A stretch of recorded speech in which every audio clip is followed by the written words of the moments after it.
When my 6-year-old daughter whispered that Grandma had been giving her special medicine that made her sleepy and told her never to tell Mommy or Daddy, I felt my entire world collapse in that single moment, and I knew immediately that I had to call the police. My name is Rebecca Chin. I'm 32 years old, and I work as a pediatric nurse at St. Mary's Hospital in Seattle, Washington. My husband Daniel and I had been married for 8 years, and we had built what I thought was a beautiful life together with our daughter Emma. Daniel worked long hours as a software engineer at one of the tech companies downtown, which meant that we often relied on his mother, Patricia, to help with childcare. Patricia had always seemed like the perfect grandmother, warm and attentive, always volunteering to watch Emma whenever we needed her. She lived just 15 minutes away in a quiet suburban neighborhood, in the same house where Daniel had grown up, a charming 2-story colonial with a white picket fence and rose bushes lining the walkway. It was a rainy Tuesday evening in late October when everything changed. The Seattle sky had been gray all day, with that persistent drizzle that seems to seep into your bones. I had just gotten home from a particularly exhausting 12-hour shift at the hospital, my scrubs still damp from running through the parking lot to my car. Daniel was working late again, which had become increasingly common over the past few months as his company pushed toward a major product launch. I had picked up Emma from Patricia's house around 7 in the evening, and she had been unusually quiet during the car ride home, staring out the window at the rain-streaked glass with an expression that seemed too serious for a child her age. I had attributed it to tiredness, thinking perhaps she had played too hard at her grandmother's house and was simply worn out.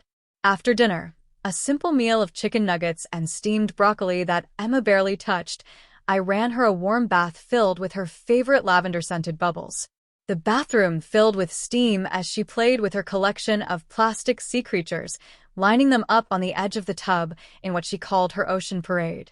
I was kneeling beside the bathtub, washing the shampoo from her long dark hair, when she suddenly looked up at me with those big brown eyes that always reminded me of Daniel's and said something that would haunt me for the rest of my life.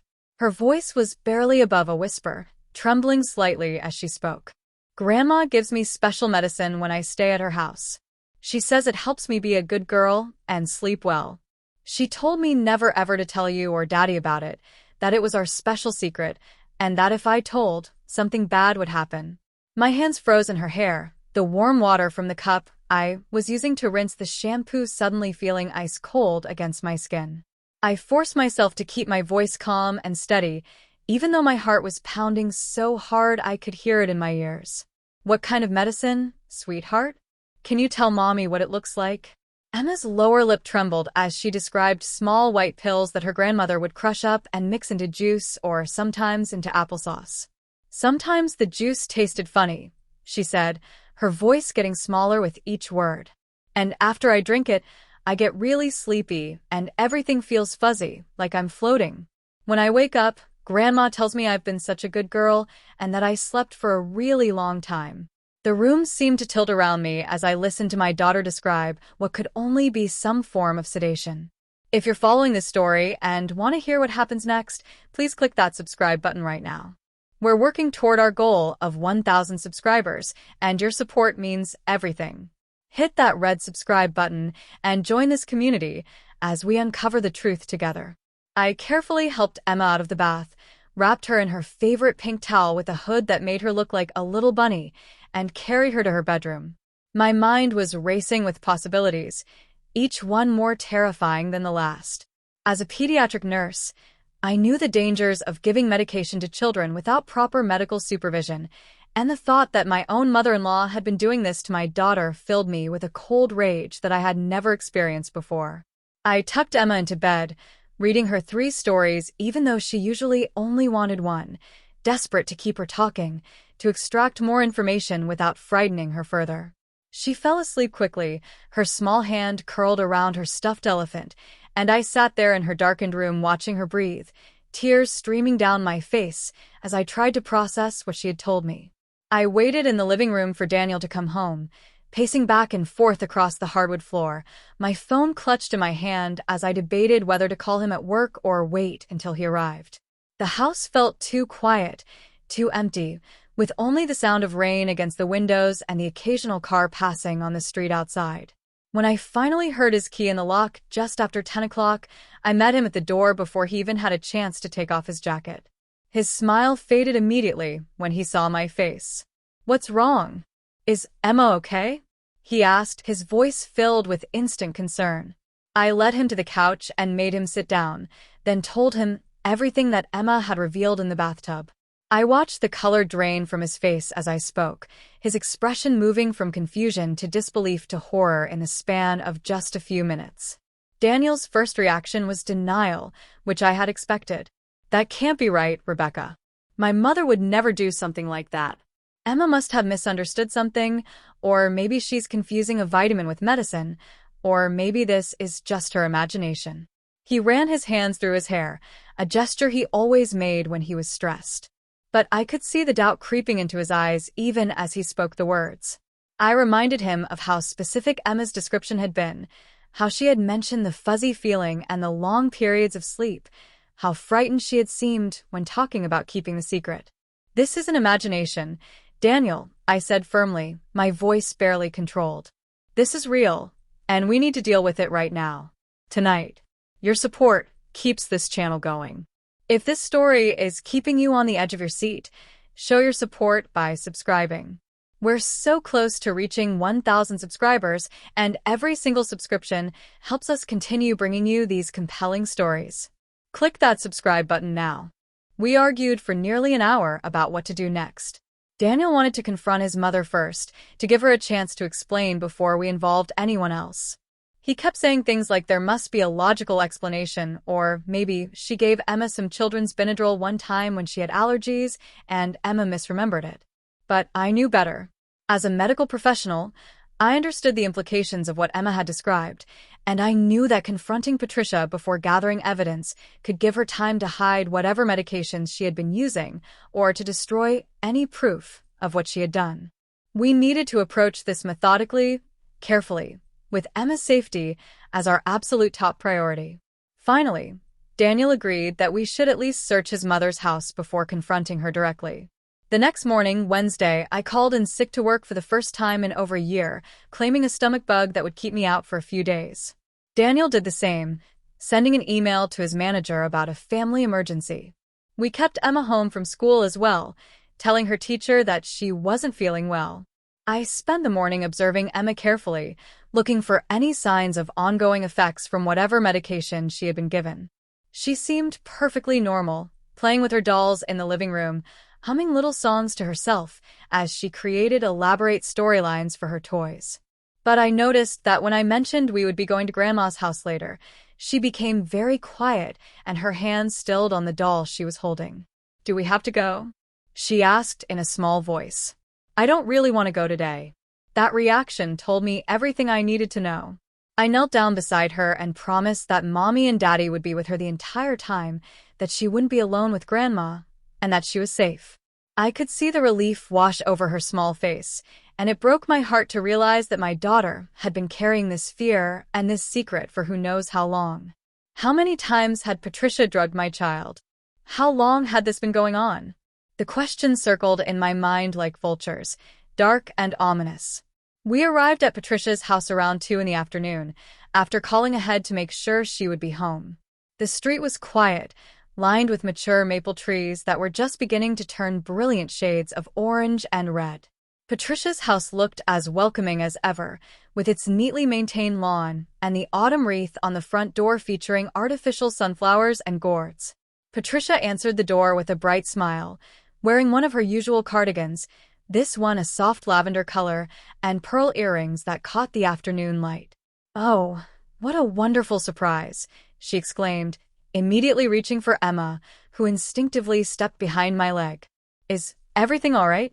You didn't mention you were coming by when we spoke on the phone." Please subscribe to this channel if you want to see how this unfolds. We're building a community here, and we need just 1,000 subscribers to reach our first major milestone. Your subscription takes just a second, but means the world to us. Click that subscribe button now, and be part of this journey. Daniel made up an excuse about wanting to pick up some of Emma's toys that she had left at Grandma's house during her last visit, and Patricia ushered us inside with her characteristic warmth and hospitality. The house smelled like cinnamon and vanilla, as it always did, from the candles Patricia loved to burn throughout the day. The living room was impeccably decorated with family photos covering nearly every surface, including several large framed pictures of Daniel as a child and multiple photos of Emma from various stages of her young life. Patricia had always been proud of being a grandmother, often posting photos on her Facebook page and bragging to her friends at her book club about how much time she spent with her granddaughter. While Patricia went to the kitchen to prepare coffee and put out some cookies, Daniel gave me a meaningful look and I nodded slightly. This was our chance. I kept Emma close to me on the couch, letting her play a game on my phone while keeping one eye on the kitchen doorway where I could see Patricia's silhouette moving back and forth. Daniel excused himself, saying he needed to use the bathroom, but instead he headed upstairs to his mother's bedroom. My heart was pounding so hard I was certain Patricia would hear it when she returned with a tray laden with her good china cups and a plate of homemade chocolate chip cookies that Emma would normally have been thrilled to eat. But Emma just held my phone and barely looked up, her body pressed against my side in a way that made it clear she was seeking comfort and protection. Patricia chatted pleasantly about her recent book club meeting and the new mystery novel they were reading, about her neighbor's ongoing renovation project that had been making noise at all hours, about the upcoming Halloween decorations she was planning to put up in the yard. I responded with non-committal sounds and brief comments, my entire focus split between watching Emma and listening for any sound from upstairs that might indicate Daniel had found something. The minutes ticked by with agonizing slowness, each second feeling like an hour as I maintained this charade of normalcy while my insides churned with anxiety and barely suppressed rage. When Daniel finally came back downstairs 15 minutes later, I could tell immediately from his expression that he had found something. His face was pale, and his jaw was clenched so tightly that I could see the muscle jumping in his cheek. He was holding his phone in his hand, and he gave me the slightest nod before turning to his mother. "Mom, can I talk to you in the kitchen for a moment?" he asked, his voice strained despite his obvious attempt to sound casual. Patricia looked momentarily confused but smiled and stood up, smoothing her skirt. "Of course, dear. Is something wrong with the coffee? I can make a fresh pot if you'd like. If you're invested in finding out what Daniel discovered, make sure you're subscribed to this channel. We're so grateful for each and every one of you who takes the time to click that subscribe button. Help us reach 1,000 subscribers by joining our community right now. Your subscription literally takes 2 seconds, but supports us immensely." I stayed with Emma in the living room, but the kitchen was close enough that I could hear raised voices, even though I couldn't make out specific words. Daniel's voice got louder and louder, and then I heard Patricia's voice rising too, shrill and defensive. Emma looked up at me with frightened eyes. "Why is Daddy yelling at Grandma?" she whispered. I pulled her closer and told her that sometimes grown-ups need to have important conversations that might sound loud, but that everything was going to be okay. The argument in the kitchen escalated, and I heard the sound of something slamming, maybe a hand against the counter or a cabinet door being shut forcefully. Then suddenly there was silence, a heavy oppressive quiet that was somehow worse than the yelling had been. Daniel emerged from the kitchen with his phone still in his hand, his face now flushed red with anger. Patricia followed behind him, and I was shocked to see that she was crying, her carefully applied makeup now streaking down her cheeks. "Rebecca, we're leaving now," Daniel said firmly. "Get Emma's things. We're going home, and then we're calling the police." Patricia let out a sound that was half sob and half protest. "Please, Daniel, you don't understand. I was only trying to help. Emma is such an active child, and I'm not as young as I used to be. I just needed her to rest sometimes, so I could rest too. I never meant to hurt her. I never gave her too much. I was always so careful with the dosage." The casual way she admitted to drugging our daughter, as if it were simply a matter of convenience rather than a serious crime, made my vision blur with rage. I stood up, keeping Emma behind me, and looked directly at Patricia. "You drugged my child," I said, my voice cold and hard. "You gave her medication without our knowledge or consent. You told her to keep secrets from her parents, and you did this repeatedly over God knows how long. You don't get to minimize this or make excuses. This ends right now." Patricia reached out toward Emma, her face crumpling. I'm your grandmother, sweetie. You know Grandma loves you. Tell them I didn't hurt you. Tell them you were fine." Emma shrank back against my legs and shook her head, and that simple gesture seemed to break something in Patricia's expression. Make sure you hit that subscribe button if you want to hear the conclusion of this story. We're building something special here, working our way to 1,000 subscribers one person at a time. Your subscription shows you care about these real-life stories and helps us continue creating content. Subscribe now and don't miss what happens next. Daniel held up his phone. "I took pictures of everything I found in her medicine cabinet and her nightstand drawer," he said to me, his voice shaking slightly. "Bottles of various sedatives and antihistamines, some prescribed to her, some that look like they were prescribed to Dad before he passed away years ago. There's a mortar and pestle in her bathroom with white residue in it. There's a notebook where she tracked the dosages and times, Rebecca. She's been documenting this like it was a medical treatment plan." He turned to his mother, his eyes filled with a mixture of betrayal and disgust. "How long, Mom? How long have you been doing this to Emma?" Patricia sank into a chair, her hands covering her face. "Maybe 6 months," she said through her tears. "Maybe longer. I don't know exactly. It started when Emma was having trouble settling down for her afternoon nap when she stayed with me. She wanted to play and run around, and I just couldn't keep up with her energy. I remembered I had some of your father's old sleeping pills, and I thought just a tiny amount, just enough to help her relax, would be harmless.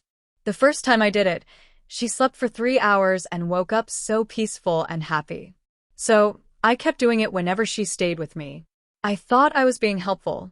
I thought I was giving you both a break by making sure Emma was well-rested and well-behaved when you picked her up." The twisted logic of her justification was almost as disturbing as the act itself. Daniel demanded to know exactly what medications she had been using, and Patricia listed several names, including diphenhydramine, which is commonly found in over-the-counter sleep aids, and diazepam, a prescription benzodiazepine that had been prescribed to Daniel's late father for anxiety. She admitted to crushing the pills and mixing them into juice or food, adjusting the amount based on how long she wanted Emma to sleep. "Sometimes I gave her a little more if I had errands to run or if I wanted to take a longer nap myself," she said, seeming oblivious to how horrifying her words sounded. "I always made sure she was safe and comfortable. I would check on her regularly. She never had any bad reactions." The fact that Emma hadn't had any obvious adverse reactions was pure luck, not careful medical management. As a nurse, I knew that giving sedatives to young children without medical supervision could lead to respiratory depression, adverse drug interactions, developmental issues, dependency, and a host of other serious problems.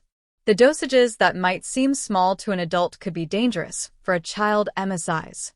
The long-term effects of repeated sedation on a developing brain were unknown. And beyond the physical dangers, there was the psychological damage of teaching a child to keep harmful secrets from her parents and normalizing the idea that medication was a tool for controlling behavior and making caregiving more convenient. Subscribe to this channel to support content like this. We're almost at our goal of 1,000 subscribers, and we couldn't do it without viewers like you. If this story has touched you or made you think, please take a moment to click the subscribe button. It helps more than you know. I told Daniel that we needed to leave immediately and that I would be calling the police as soon as we got home. Patricia became hysterical, begging us not to involve the authorities, claiming that it would destroy her reputation in the community and that she was an old woman who had made a mistake. "She's my only granddaughter," Patricia sobbed. "You can't keep her from me. I'm her grandmother. I love her." But the trust had been shattered beyond repair. Love doesn't drug a child for convenience. Love doesn't manipulate and frighten a child into keeping dangerous secrets. Love doesn't put a child's health at risk to make your own life easier. We gathered Emma's belongings, a stuffed animal and a jacket she had left on a previous visit, and headed for the door. Patricia followed us, still crying and pleading. "Daniel, please, you have to understand. I never meant for this to happen. I was just so tired, and Emma is such a handful sometimes. You both work so much, and I wanted to be the perfect grandmother, to give you a break and help your family. But I couldn't keep up with her energy level. I'm 72 years old. I did what I thought I had to do to manage. Daniel stopped at the door and turned back to face his mother. The look on his face was one of complete devastation. "You betrayed us, Mom," he said quietly. "You betrayed our trust and you put Emma in danger. I don't know if I can ever forgive you for this. And even if I could, Rebecca never will. You need to understand that your relationship with Emma is over. You will not be seeing her again." We drove home in silence, Emma sitting in her car seat in the back still playing on my phone, apparently unaware of the magnitude of what had just transpired. The Seattle streets were busy with afternoon traffic, brake lights glowing red in the gray drizzle. My mind was already moving through the steps we would need to take. Report to the police. Get Emma examined by her pediatrician to make sure there was no lasting physical damage. Contact a lawyer to understand our legal options. Possibly get a restraining order against Patricia. Arrange for therapy for Emma to help her process what had happened and to address any psychological impact from being manipulated and sedated. Consider whether criminal charges could or should be pressed. Notify Emma's school about the situation in case Patricia tried to pick her up or make contact. When we arrived home, Daniel carried a now sleeping Emma inside and laid her gently on the couch, covering her with her favorite blanket. Then he sat down at the kitchen table and put his head in his hands. I called the non-emergency police line and explained the situation to the dispatcher, who told me that she was transferring me to someone who specialized in cases involving children. Within minutes, I was speaking with Detective Sarah Morrison from the Crimes Against Children Unit. She listened carefully to everything I told her, asking clarifying questions about timeline, substances, and Emma's statements. She told me that this absolutely constituted a crime, that what Patricia had done fell under child endangerment at minimum and possibly assault. She asked me to bring Emma to the police station the following morning so that a specially trained forensic interviewer could speak with her in a child-friendly environment, and she requested that Daniel email her all the photographs he had taken at Patricia's house. Don't forget to subscribe as we continue with this crucial part of the story. Your subscription helps us grow and reach our goal of 1,000 subscribers. If you believe stories like these need to be heard, click that subscribe button right now and become part of our community. Every subscription matters.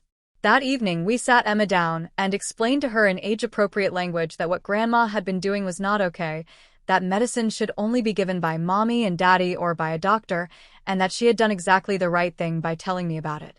We praised her for being brave enough to tell the truth even though Grandma had asked her to keep a secret. We explained that there are no secrets about things that make you uncomfortable or things that involve your body. Emma listened solemnly, then asked if she was in trouble. My heart broke all over again. "No, sweetheart," I said, pulling her into my lap. "You are not in trouble at all. You did exactly what you were supposed to do. Grandma is the one who made a bad choice, not you. You are safe and loved, and none of this is your fault." The next morning, Thursday, we took Emma to the police station, where Detective Morrison greeted us warmly and introduced us to a forensic interviewer named Jennifer, who specialized in talking to young children. Jennifer had a kind face and a gentle manner, and she led Emma into a comfortable room that looked more like a playroom than an interrogation space, with toys and stuffed animals and bright colors on the walls. Daniel and I watched through a one-way mirror as Jennifer carefully and patiently asked Emma to tell her about visits to Grandma's house, about the special juice, about how she felt after drinking it, about what Grandma had said. Emma answered the questions clearly, and hearing her describe the experiences in her own words, without any prompting from us, was both validating and absolutely gutting. After the interview, which lasted about 45 minutes, we took Emma directly to her pediatrician, Dr. Lisa Hamilton, who had been Emma's doctor since birth. Dr. Hamilton was appalled when we told her what had happened. She conducted a thorough physical examination and drew blood to check Emma's liver and kidney function to make sure there was no organ damage from repeated exposure to the medications Patricia had been using. She also referred us to a child psychologist who could help Emma process the experience and watch for any signs of trauma or trust issues. Dr. Hamilton documented everything carefully in Emma's medical records and provided a written report that Detective Morrison had requested for the investigation.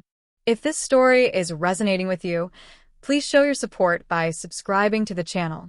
We're working hard to reach 1,000 subscribers, and we need your help to get there. Click that red subscribe button and join us as we share these important real-life experiences. Your subscription makes a real difference.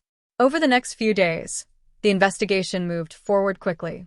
Detective Morrison obtained a search warrant for Patricia's home and collected all the medications, the mortar and pestle, and the notebook Daniel had photographed.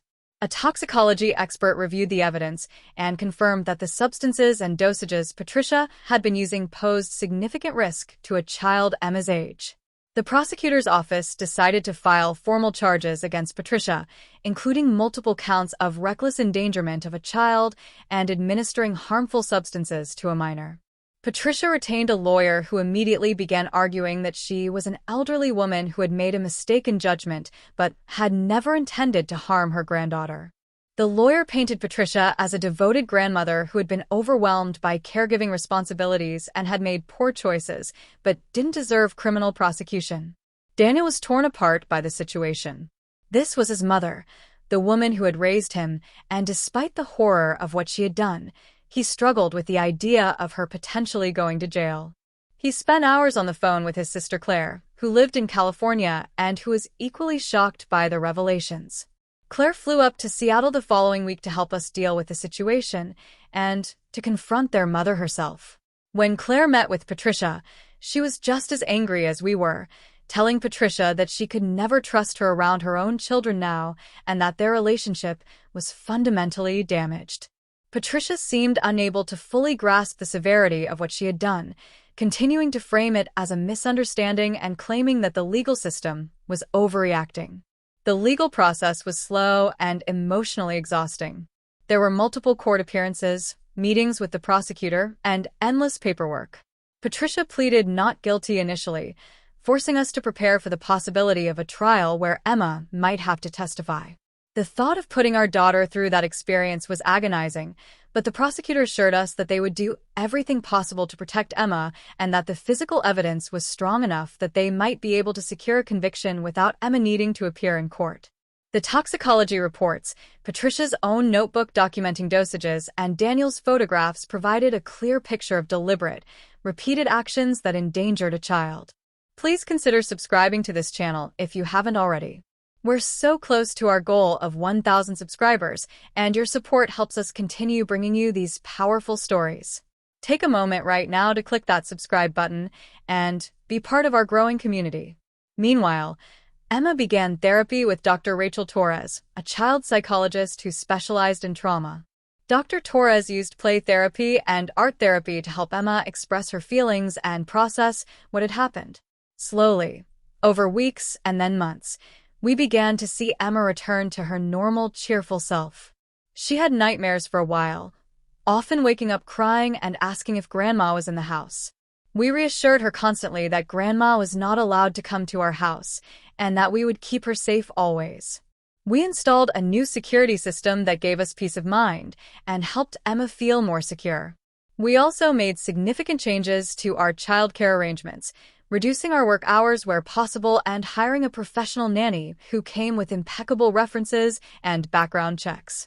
The case against Patricia dragged on for nearly 6 months. During that time, she attempted to contact us multiple times through phone calls, emails, and even letters sent to our home. Her messages alternated between apologies and justifications, between begging for forgiveness and claiming that we were being cruel and vindictive.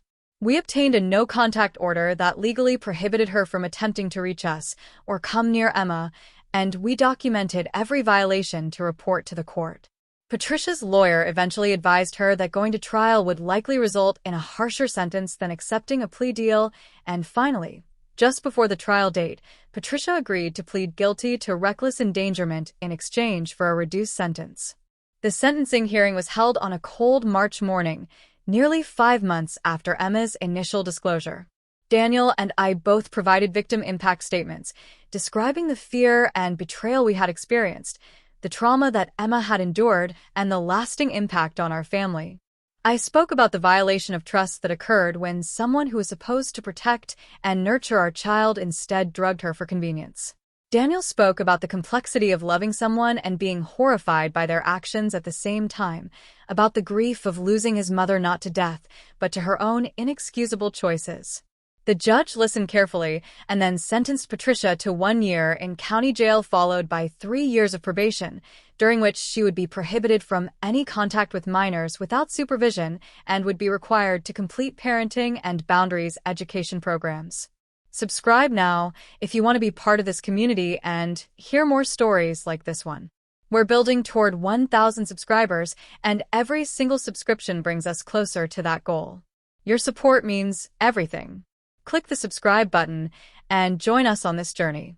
As Patricia was led out of the courtroom, she looked back at us one more time, her face crumpled with tears, but neither Daniel nor I reacted. There was nothing left to say. Emma was not present at the sentencing, as we had shielded her from as much of the legal process as possible, but when we got home that evening, we sat her down and explained in simple terms that Grandma had made very serious mistakes and that a judge had decided she needed some time to think about what she did and to learn about making better choices. Emma listened and then asked if she would have to see Grandma again. We promised her that she would never have to see her grandmother unless she decided as an adult that she wanted to, and that seemed to satisfy her. The emotional aftermath of the situation continued long after the legal case concluded. Daniel went through his own therapy to process the betrayal and loss, grieving the mother he thought he had and coming to terms with the reality of who she actually was.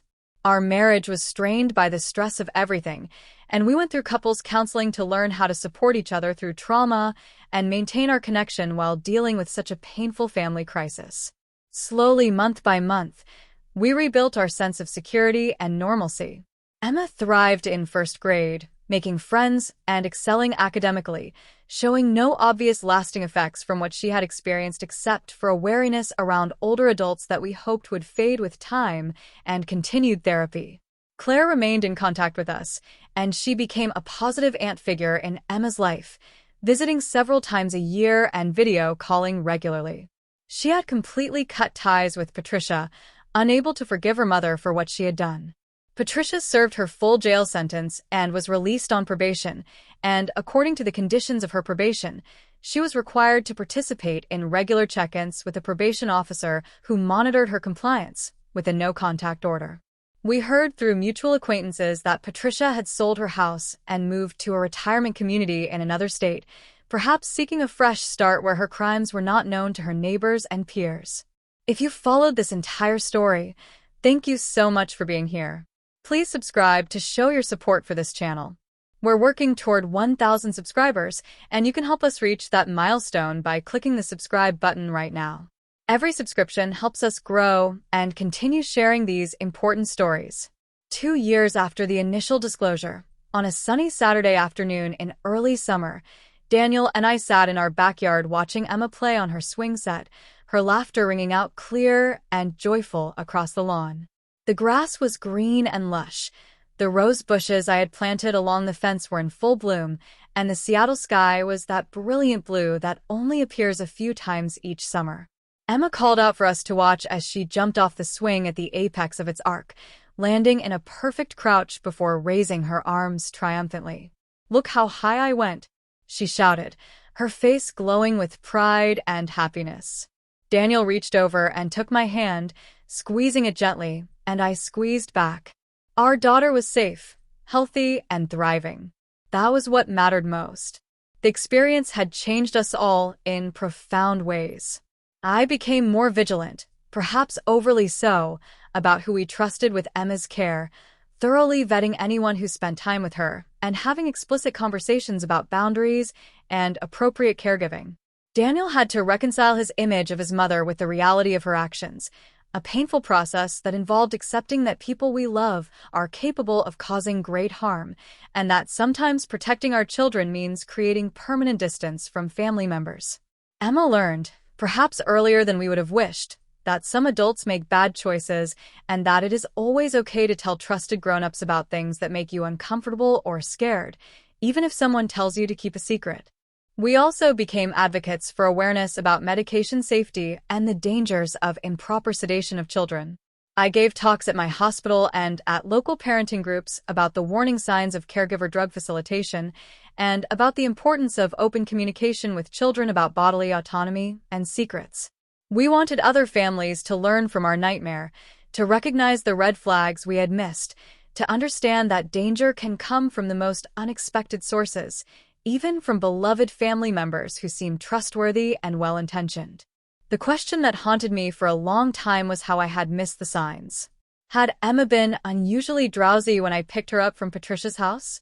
Had she seemed different in ways I had attributed to normal tiredness or to having a busy day with Grandma?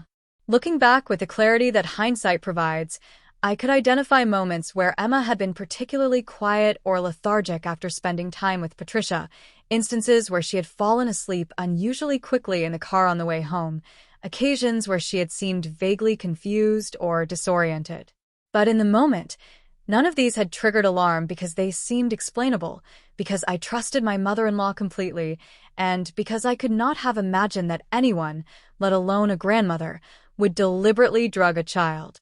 Make sure you're subscribed to this channel so you don't miss any of our stories. We share real-life experiences that matter, and we're so grateful to be building this community together. Help us reach 1,000 subscribers by clicking that subscribe button now. Your support is what keeps us going. Patricia never expressed genuine remorse for her actions, at least not in any way that reached us. Her communications, even years later through indirect channels, continued to minimize what she had done and to cast herself as the victim of overreaction and harsh judgment. She claimed that modern parents were too protective, that children used to be given sleeping aids all the time without any problems, that she had been punished excessively for something that previous generations would have considered normal grandparent behavior. This inability to take full responsibility, to truly understand the gravity of violating a child's bodily autonomy and putting her at medical risk, confirmed that we had made the right decision in cutting off contact completely.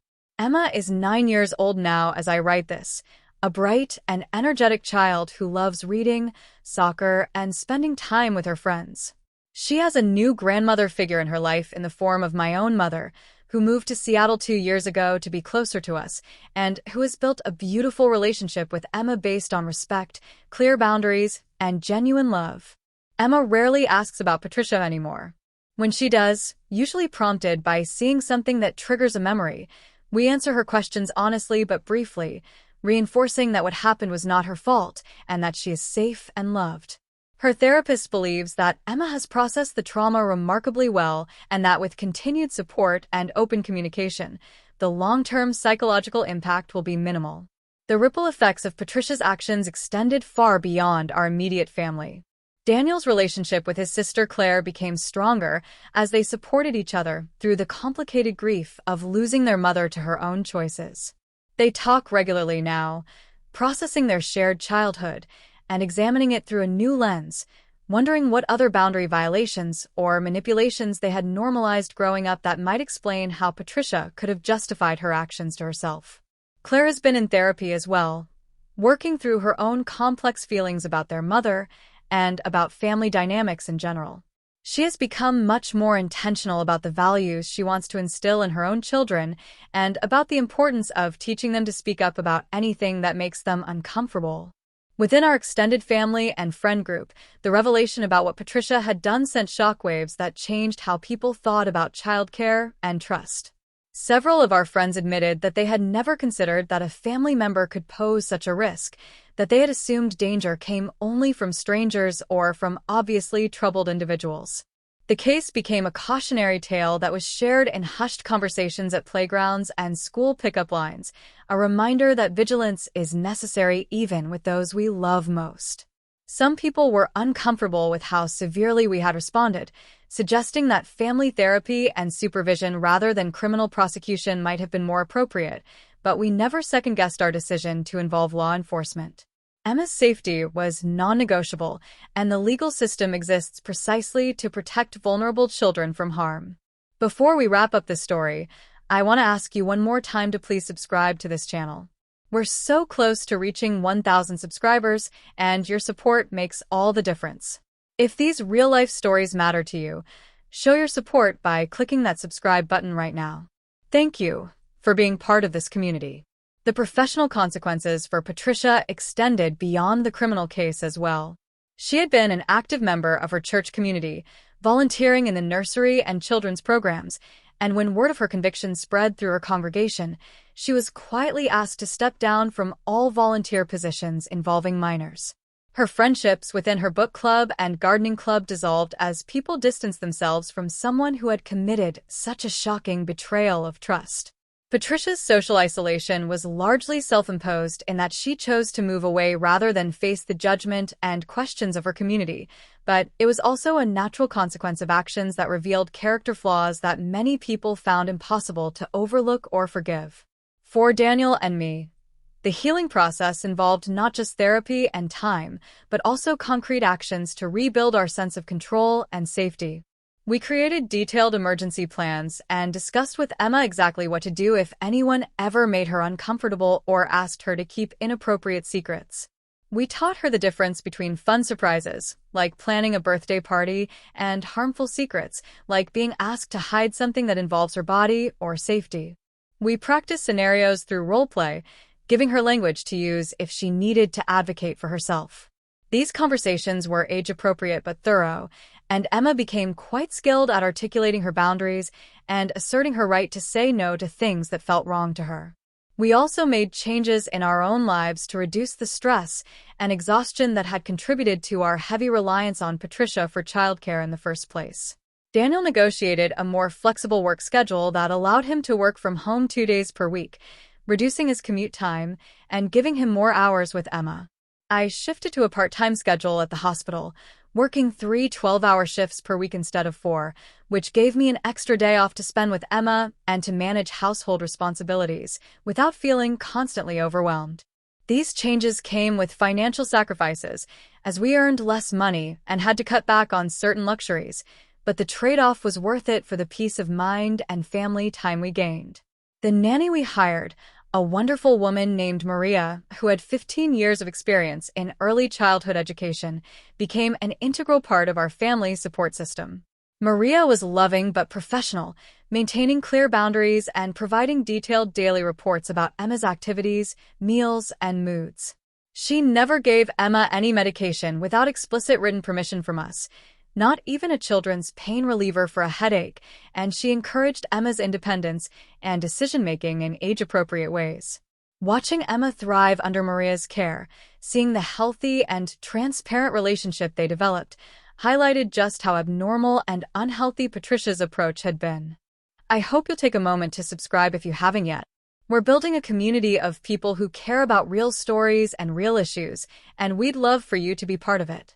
Click that subscribe button and help us reach our goal of 1,000 subscribers. Your subscription truly matters. One of the most difficult aspects of moving forward was navigating Emma's questions about family structure and relationships.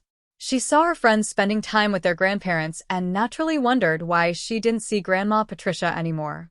We answered her questions honestly, but without overwhelming her with details that would be too mature or frightening for her developmental stage. We explained that Grandma made choices that weren't safe, and that sometimes when people make really big mistakes, relationships change or end. We emphasized that this was not Emma's fault, and that she was not responsible for fixing or maintaining adult relationships. Child psychologists refer to this as developmentally appropriate truth-telling, providing enough information to answer the child's questions without burdening them with inappropriate responsibility or graphic details. As Emma grew older and her understanding of the world became more sophisticated, we gradually shared more details about what had happened, always following her lead and answering only what she asked.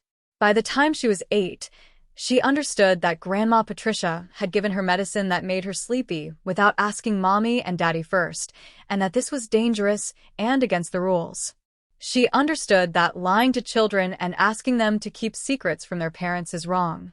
She understood that even people who love you can make bad choices that hurt you. These were heavy lessons for a child to learn, but they were also important ones that would help her navigate relationships and recognize red flags throughout her life. The question of forgiveness came up repeatedly in my own therapy sessions. My therapist, Dr. Angela Martinez, asked me multiple times whether I thought I would ever be able to forgive Patricia, not for Patricia's sake but for my own peace and healing. I struggled with this question enormously. On one hand, I understood intellectually that forgiveness can be a gift you give yourself, a way of releasing anger and resentment that otherwise festers and causes ongoing pain. On the other hand, what Patricia had done felt unforgivable, a violation so profound that extending forgiveness felt like minimizing or excusing the harm she had caused. Dr. Martinez helped me understand that forgiveness doesn't mean reconciliation, that I could potentially reach a place of releasing my anger without ever resuming a relationship with Patricia or exposing Emma to her again. I'm not sure I've reached full forgiveness even now, years later. What I have reached is a kind of acceptance, an acknowledgement that what happened did happen, that it changed us, and that we survived it and became stronger in some ways because of it.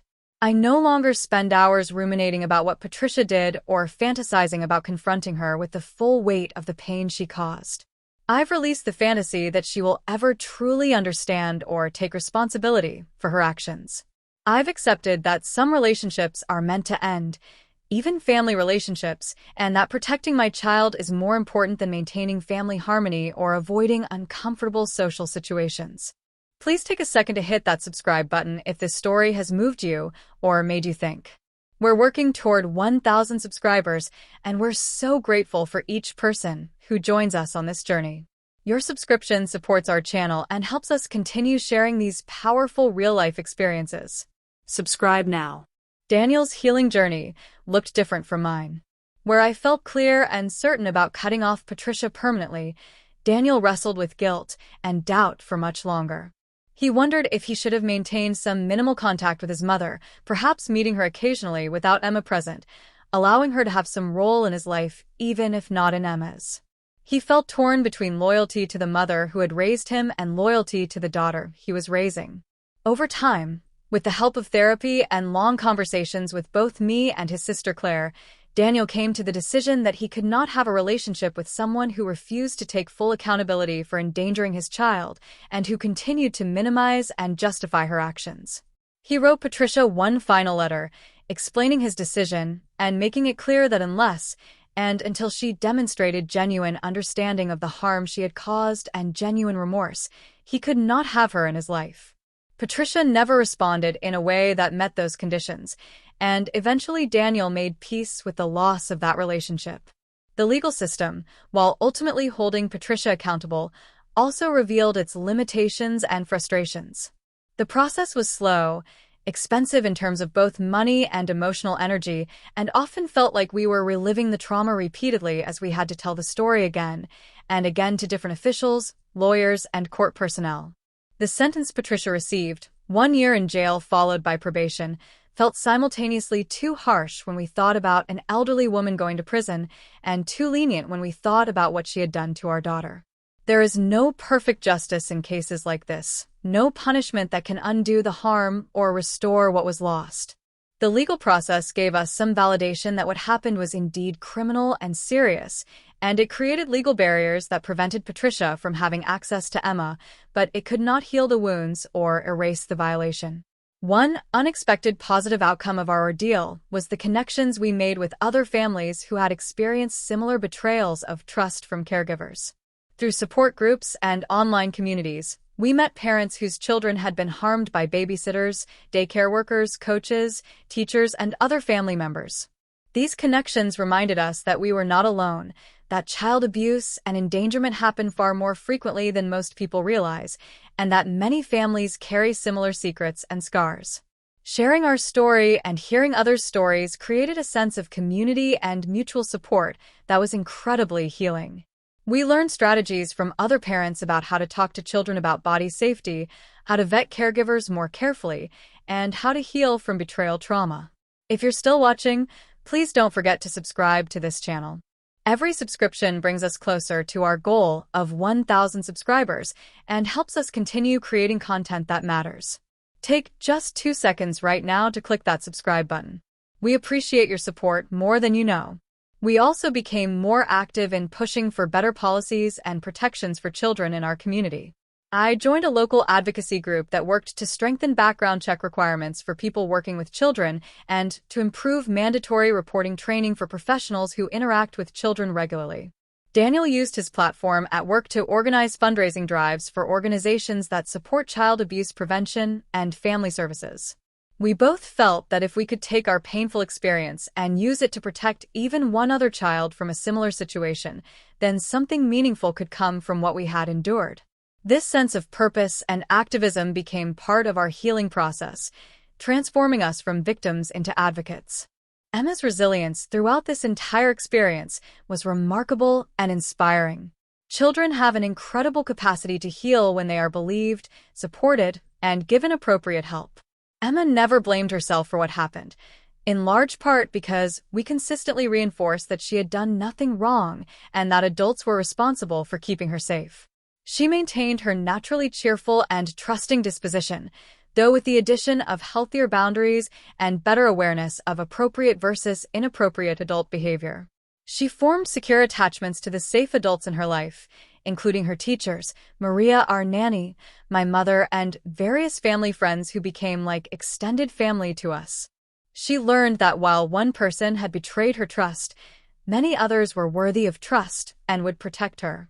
As the years passed and Emma approached her 10th birthday, we found ourselves in a much different place than we had been on that rainy October evening when she first whispered her secret to me in the bathtub. The acute crisis had given way to a new normal, one that included ongoing therapy, heightened awareness, stronger boundaries, and a family structure that had been tested and ultimately strengthened by adversity. We celebrated Emma's resilience and our survival. We acknowledged the loss and the pain, but refused to let it define us. We chose to focus on the future rather than remaining trapped in the past. One afternoon, about 3 years after the initial disclosure, Emma and I were baking cookies together in our kitchen, flour dusting the countertops and the sweet smell of vanilla filling the air. As we worked together measuring and mixing, Emma looked up at me with those big brown eyes and said something that brought tears to my own eyes. "Mom, I'm really glad I told you about Grandma's medicine. I know it was hard, but I feel safer now. I feel like I can tell you anything and you'll believe me and protect me." I set down the mixing bowl and pulled her into a tight hug, this brave and beautiful child who had trusted me with her truth and who had healed so remarkably. "You can always tell me anything, sweetheart," I whispered into her hair. "Always. I will always believe you, and I will always protect you. That's my job as your mom, and I take it very seriously." If you've made it to the end of this story, thank you so much for listening. Please show your appreciation by subscribing to this channel. We're working hard to reach 1,000 subscribers, and we can't do it without viewers like you. Hit that subscribe button right now and be part of this amazing community we're building together. That moment in the kitchen, surrounded by the ordinary magic of an afternoon baking project, represented everything we had fought for and everything we had rebuilt. It was trust restored, safety reestablished, and a relationship between mother and daughter that had been tested and had emerged stronger. It was the knowledge that Emma could count on us to prioritize her well-being above all else, including family loyalty, social pressure, or our own discomfort. It was the promise that we would continue to create a home where truth was valued, where vulnerability was safe, and where children's voices were heard and believed. The story of what Patricia did to Emma will always be part of our family history, a chapter that marked us and changed us in fundamental ways. But it is not the whole story, and it is not the end of the story. The whole story includes Emma's courage in speaking up, our determination to seek justice and protect her, the support system we built, and the healing we fought for. The whole story includes the ways we grew as individuals and as a family, the advocacy work we took on, and the other families we helped through sharing our experience. The whole story includes all the ordinary moments of joy and love and laughter that came after the crisis, all the soccer games and birthday parties and bedtime stories and morning cuddles that make up the texture of family life. Looking back now from the perspective of several years, I can see how that moment in the bathtub was a turning point not just in revealing Patricia's actions, but in defining who we were as parents and what kind of family we wanted to be. We chose to believe our child, to take action even when it was uncomfortable and painful, to prioritize safety over maintaining appearances or keeping peace within the extended family. We chose to be the kind of parents who listen, who investigate, who protect, and who follow through. These choices were not easy, and they came with significant costs, including the loss of relationships, financial strain from legal fees and therapy costs, and the emotional toll of extended trauma and recovery. But they were the right choices, the only choices we could live with, and they set the foundation for the family we are today. Thank you for taking this journey with us through one of the most difficult periods of our lives. If this story resonated with you, if it made you think about trust and family and the importance of believing children when they speak up, please subscribe to this channel. We're so close to our goal of 1,000 subscribers, and your subscription helps us continue sharing these important real-life stories. Click that subscribe button now and join our community. As I close this narrative, Emma is playing in the backyard with her best friend Sophia, their laughter floating through the open window into the kitchen where I'm preparing dinner. Daniel is on his way home from work, texting me that he'll pick up the Thai food we ordered for tonight's dinner. My mother is coming over later to watch a movie with Emma before bedtime. These simple, beautiful, ordinary moments are what I fought for, what we all fought for. They are the reward for having the courage to act when action was needed, for believing a child's whispered secret, and for refusing to look away from an uncomfortable truth. The question people sometimes ask me is whether I regret allowing Patricia to have such extensive access to Emma in the first place, whether I blame myself for not recognizing the danger sooner. The answer is complicated. Of course, I wish none of this had ever happened. Of course, I wish I had been more vigilant, or had somehow detected what was going on earlier. But I also know that Patricia deliberately concealed her actions, that she exploited trust that was reasonably given, and that even with my medical background and training, the scenario of a grandmother routinely drugging a child for convenience was so far outside the realm of what I could imagine that I had no framework for recognizing it. We can only protect against dangers we can conceive of, and Patricia's actions were beyond what most people would consider possible from a loving grandmother.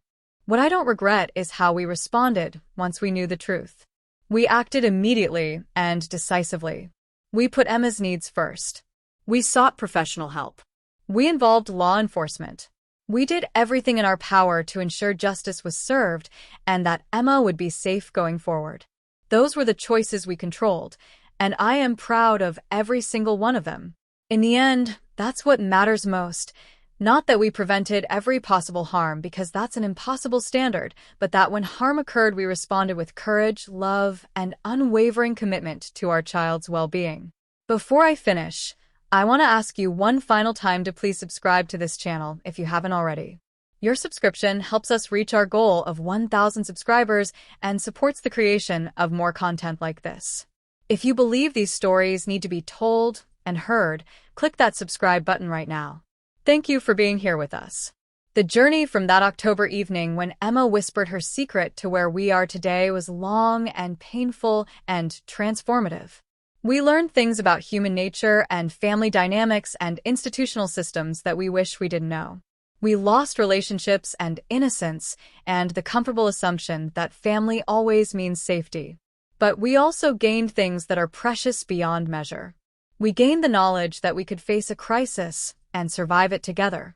We gained Emma's trust, earned through our actions and our follow-through. We gained perspective about what really matters in life. We gained a voice and a platform to help other families navigate similar situations.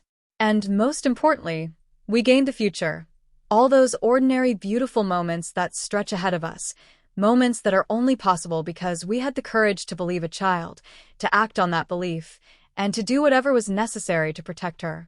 Emma's story, our story, is ultimately about trust broken and trust rebuilt, about innocence lost and resilience gained, about the worst of human behavior and the best of human response.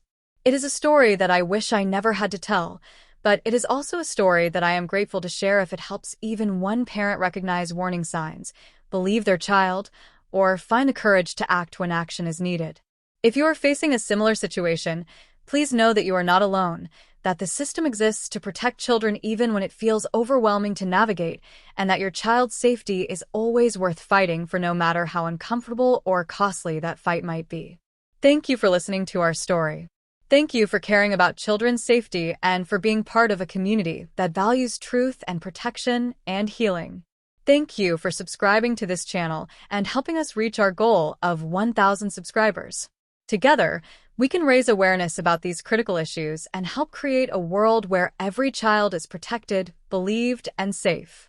Remember to click that subscribe button if you haven't yet, and know that your support makes a real difference in our ability to continue this important work. Until next time, stay safe, trust your instincts, and never hesitate to act when a child's well-being is at stake.